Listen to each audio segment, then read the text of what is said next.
Ek praat met Elna Fourie. Sy is van Swellendam en ek sal nou vir julle wys hoe lyk hierdie pragtige pampoen. Elna, hoe kry 'n mens 'n pampoen so groot? Weet jy, daar's mense wat baie dinge doen maar wat ek gedoen het is ek het 2 by 2 meter grond oopgemaak in my tuin. Dis die eerste jaar wat ek inskryf vir die kompetisie.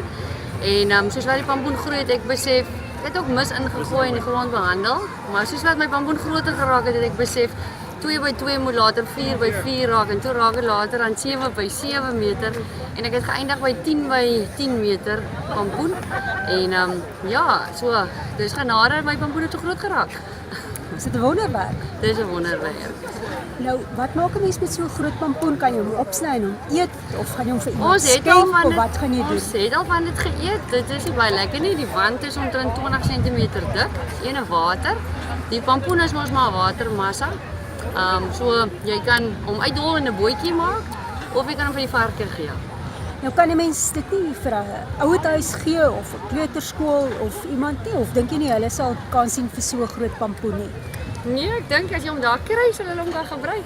Okay, ek gaan nou net so 'n bietjie wegstaan dat 'n mens nou die omvang van hierdie reuse pampoen kan kry. En baie geluk, Elna. Ons kyk uit of jy dalk 'n wenner kan wees. Ek is trots.